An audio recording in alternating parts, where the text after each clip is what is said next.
All right, welcome back to our Algebra 1 series. In this video, we're going to talk about the transformations of our radical functions. And the standard form of our square root function is y equals a times the square root of x minus h plus k. So what does a do? Well, just think back to your vertex form of the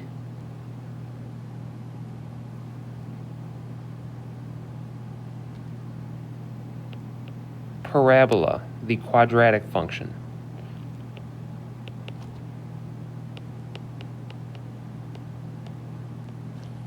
So think back to our vertex form.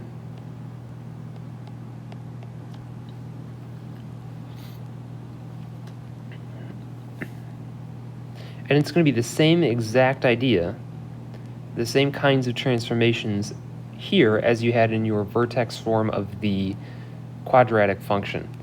So the a made our graph, made our parabola.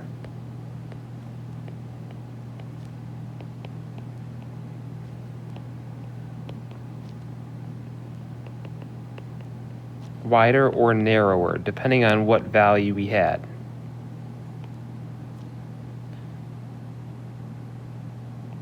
It could also flip our parabola. You'll see a lot of textbooks talk about stretching and shrinking the parabola. So vertical stretch or vertical shrink. And then a negative a value flipped my parabola. A moved the parabola, h moved the parabola horizontally.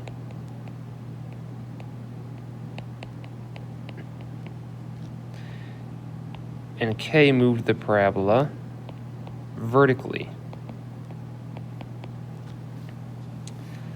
So in the same way, and we just did a video on simplifying those, so I'm not going to simplify those. In the same way, a, h, and k will transform my square root, my radical functions. It would do the same for a cube root function as well. So here I have y equals the square root of x minus 3 plus 1. Well, a is 1. There's a 1 out here. That's not shown, but it is implied. So a is 1. That doesn't do anything to my function.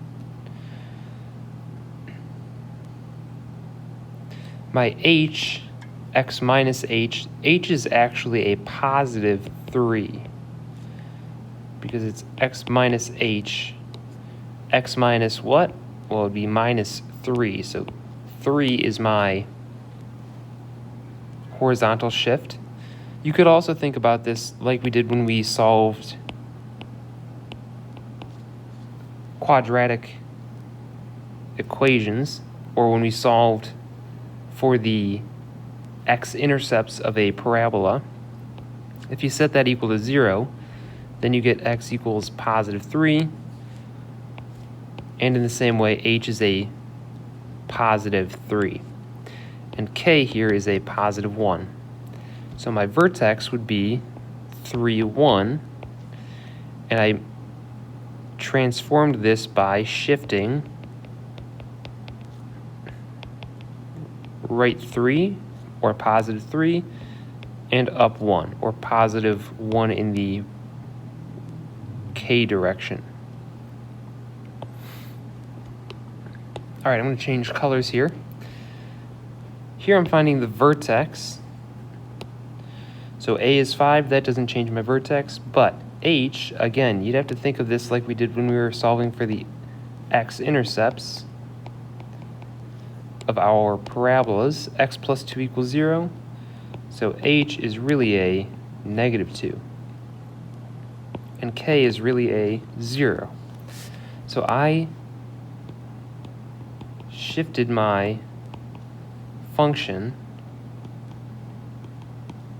left 2 and up 0, which means my vertex would be at negative 2, 0. Why don't you pause the video and try 5 and 6 on your own, and then unpause when you're done and check your work.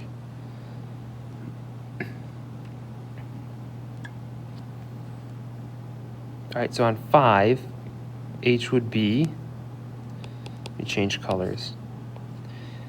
H would be 0, k would be 4, so my vertex would be at 0, 4, and I shifted right 0 and up 4. And on number 6, my h would be a negative 5, and my k would be a positive 5. There's h, there's k, and again, for h you have to consider, just like we did when we solved for the x-intercepts of a parabola, you'd say x plus 5 equals 0, so x would be negative 5. So your vertex is negative 5, 5. All right, and I'm going to stop this video, and in our next short video, we will look at how to fill out the table of values to graph a radical function.